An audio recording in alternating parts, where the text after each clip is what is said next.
Material Science virtual open day. My name is Gowsihan Poologasundarampillai, and on this webinar is Dr. Hadis, who's also one of the admissions tutors on this program. Today, we hope to give you a brief introduction to our course, tell you a little bit about why you should study biomaterials at University of Birmingham, and what your opportunities will be after you graduate from here.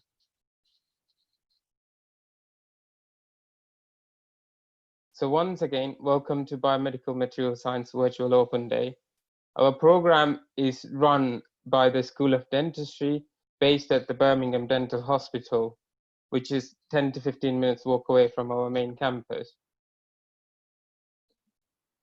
Our students are motivated to study biomaterials because they have either studied or learned about biomaterials in their school at some point, or have had seen pictures such as these in the news or in science program.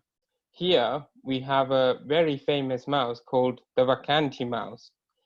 Biomaterial scientists created new cartilage-like tissue in the shape of an ear on the back of the mouse. And the image on this bottom right here depicts an artist's impression of nanobots editing a DNA molecule. So here's a quick poll for you guys to answer. Can you let me know which of these two examples uses a biomaterial within it?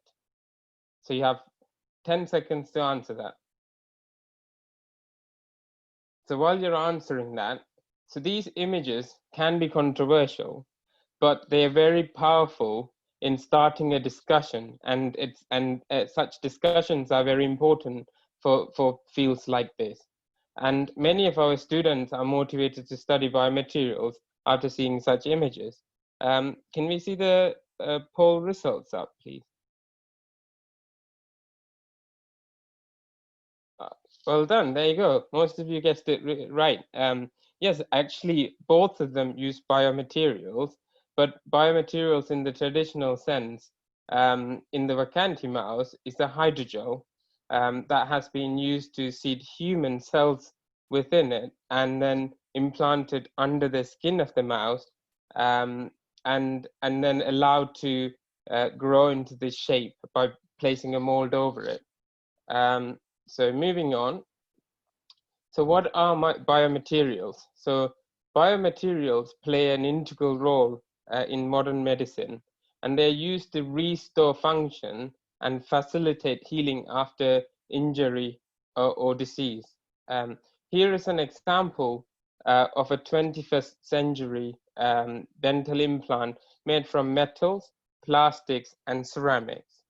The one below this is a dental implant from about 2,000 years ago from the ancient Egyptian time.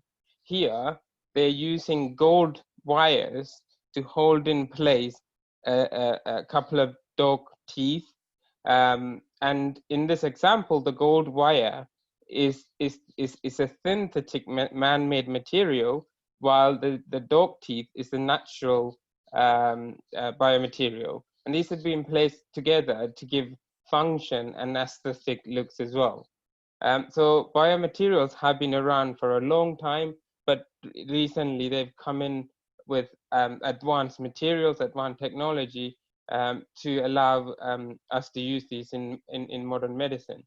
So the modern field of biomaterials combines medicine, biology, physics, and chemistry. So it's very multidisciplinary, bringing in expertise from so many different fields. Here are some examples of biomaterials that everyone would have come across, starting with bone graft materials that you would put into tooth extraction sockets to regrow bone before placing an implant. Pacemakers, and then there's also heart valves, artificial heart valves, knee implants and total hip replacements, stents, and contact lenses. And I'm pretty sure someone in your family, an elderly person in your family, would have had one of these put into them. And these have extended people's lives and made them reduce their pain and returned function to parts of the tissue and body. So why do we need biomaterials? As the population of the world grows older and people will become increasingly reliant on biomaterials to replace natural tissues that cannot survive as long as the owner or the person. So our body parts age and their ability to regenerate decreases, and over time they will die off. But because of the fact that we're living for longer, we're outliving our organs and tissues. So we do need new biomaterials, new innovations in biomaterials to then give new to then be able to implant these into our body and then and get those functions back. And so here's a quick fact. In 1950, 1 in 10 people were over 60 years old. By 2050, this will double, so that the population of people over the age of 60 will double by 2050. So you can understand the need for biomaterials is only going to increase, which means that this is why our graduate employability is pretty much 100% throughout, because there's a much need for biomaterials and people who study biomaterial science. So biomaterials of today are used to repair. So the key word is the repair. So repair damaged tissue or organ and return function to that organ. However, current biomaterials and devices do not adapt to the tissue after implantation. As an example, a bone plate inserted into a child will not grow as the child grows with age. So the plate has to be taken out.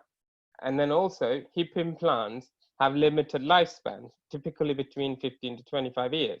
So these biomaterials and devices do not adapt and lead to failure over time. So it's important to make new biomaterials which will adapt and outlast the patient. One way of doing this is by regenerating the tissue and the organ to its original healthy state. Our course will look at this in detail as well. Here is an example of how tissue regeneration is put into practice. So here, researchers have built a hydrogel network. So this is basically water-swollen polymer network, and infiltrated that with human cells and nanoparticles or biomaterials composed of nanoparticles, and injected these into articular cartilage. So this is cartilage between the joints that wears off over time from either aging or disease or with trauma. So by injecting these into these degenerated cartilage, you can then slowly start to regenerate that cartilage back to its natural state and give function and reduce pain for that patient. Developing new materials involves looking at their structure and how they interact with the cells and the tissue that they're going to be put next to. Our course has a heavy focus on microscopy and analysis. So you can see how we go from looking at things with eyes through to using light microscopes and state-of-the-art electron microscopes to look down up from the human scale, the whole organism scale, down to atoms. So our course will focus a lot on microscopy and analysis, employing such different techniques within it. So another important thing that we look at is how microorganisms such as viruses and bacteria interact with biomaterials. As we are seeing with COVID-19, this is a major issue, and for us, bacteria is a significant problem. Which can easily adhere to biomaterial surfaces and cause infection either during implantation or post-implantation. In our course, you will learn about bacteria and viruses and how these impact human health. You will see these under powerful microscopes, and you will also learn how these tissue material interaction can occur and how infection can disturb this. Now, I will pass you over to Dr. Hadis, who will talk about the specifics of our course. Good afternoon, everyone, and thank you very much, Gaush. So as Gash mentioned earlier, our course is a multidisciplinary course which combines all aspects of science, which includes physics, chemistry, biology, as well as maths and medicine. It also combines influences from both tissue engineering and material science. And we typically have a 50-50 blend of both material science and biology within our course. There is another similar course within the UK, but that particular course is more focused towards engineering rather than having a 50-50 blend of biology and material science.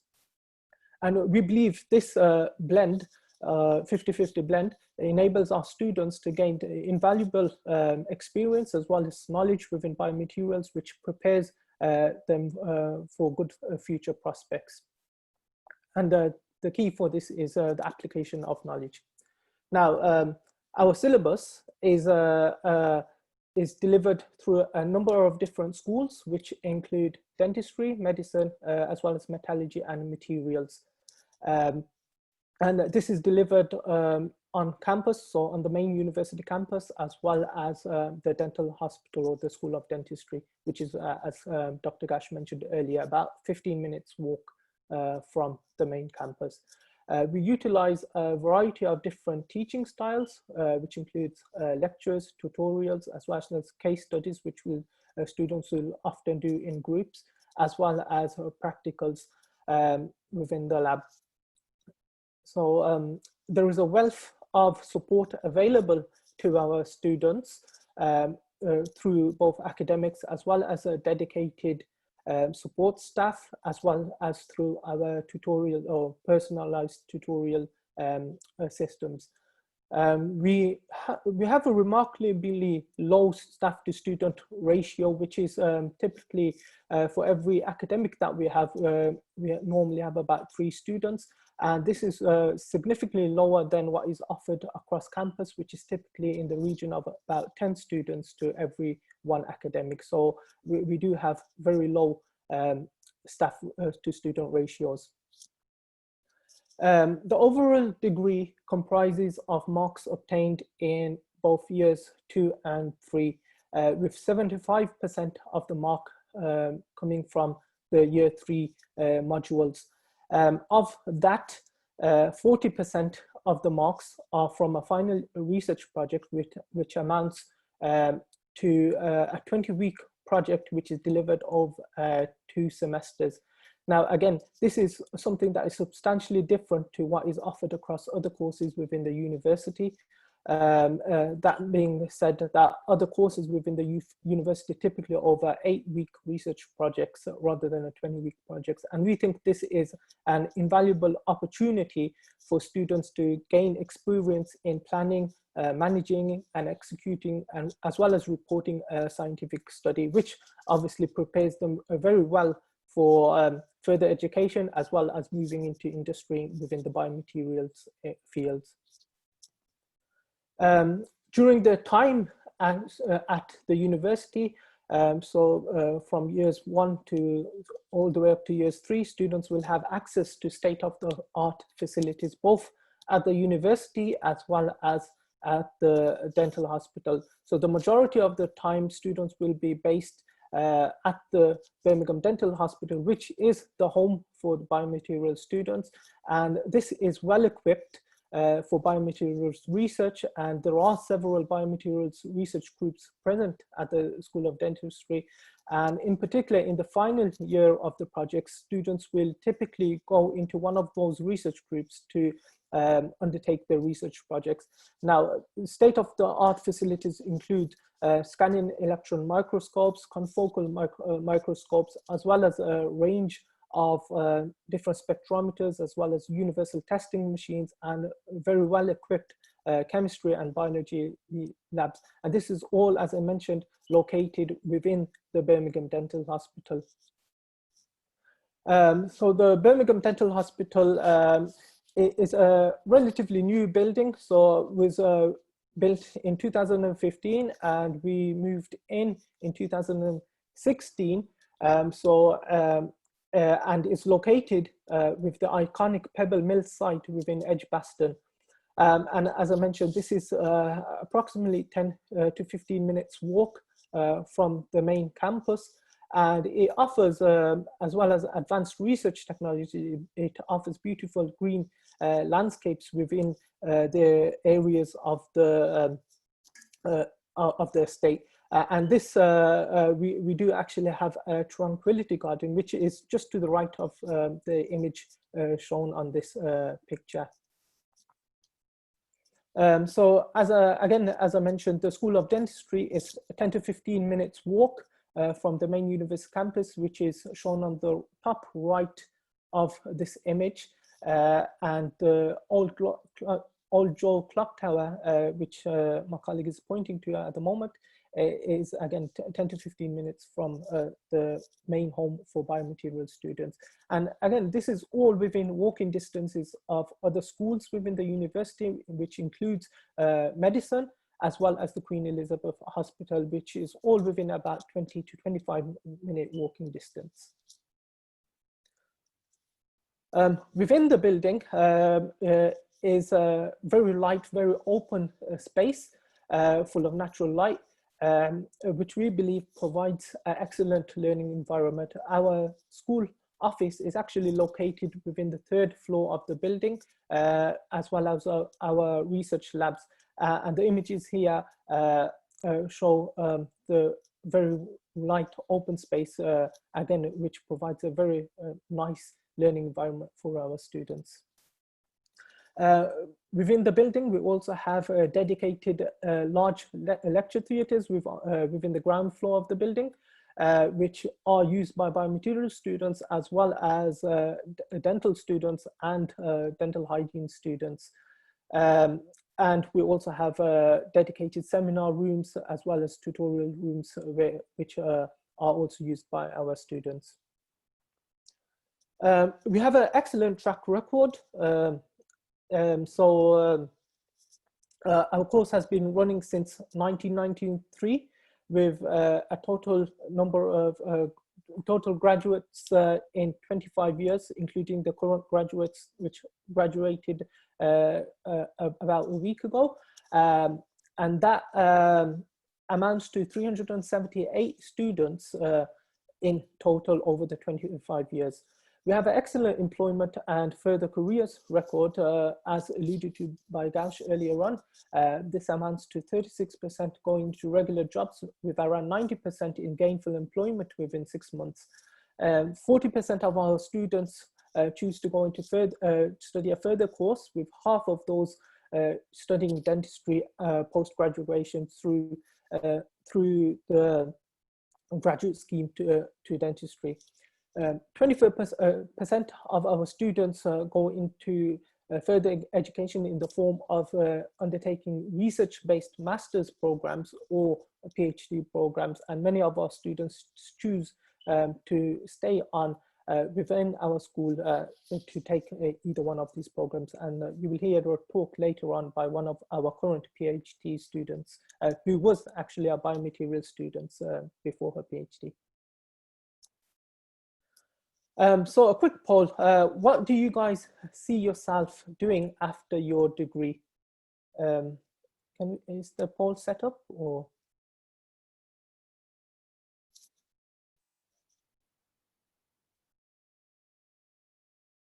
Okay, I don't think that's the correct poll, so we'll just continue on from this. I don't think we've set up the poll for this. So what are our graduate directions? Many of our students choose to go into healthcare related fields, which includes research or within academia or industry. We have several professors in the biomaterials department who have studied the biomaterials degree and now actively contribute to the degree. Some of our students become dentists. Some of our students go on to become doctors or in other healthcare areas as listed in the lists here. Our students also opt for other career options, which include becoming teachers or lecturers. within regulatory bodies or medical publishing, materials research and development, or sales reps, or even entrepreneurship. So we have had students that have started up their own biomaterials companies after they have graduated from our course. So why study this course? So as I mentioned earlier, there is an equal emphasis on the biological and material science within a course, which is substantially different to any other course that is offered within the UK. And as I mentioned, this is because we offer a course that has a 50-50 blend of both biology and material science, which is highly valued by employers as well as other institutes that students apply to for postgraduate studies. We have state-of-the-art facilities which are located within our new dental hospital, and we have access to internationally recognized research groups which students do join onto for their research projects. There is a major focus on dental biomaterials, orthopedic biomaterials, as well as tissue engineering. And as I mentioned, we typically have small staff to student ratios because of our relatively small year groups. We take on approximately 25 students per year, and therefore it allows us to have a very good impact on our students through the relatively low staff to student ratios. We have a comprehensive final year research project, which again, as I mentioned, amounts to a 20-week project over 2 semesters compared to other courses which only offer 8-week projects. There is opportunity for industrial placements, and some of our students do choose to go into industry for a year after the second year, and then come back to complete the third year and graduate after that. And as I mentioned, there is a wide range of career opportunities in the growing field of applied medical and materials science. And we do offer guaranteed interview schemes for students who choose to study dentistry. That being 5 of our top biomaterial students will be offered a guaranteed interview scheme to study dentistry at Birmingham following graduation.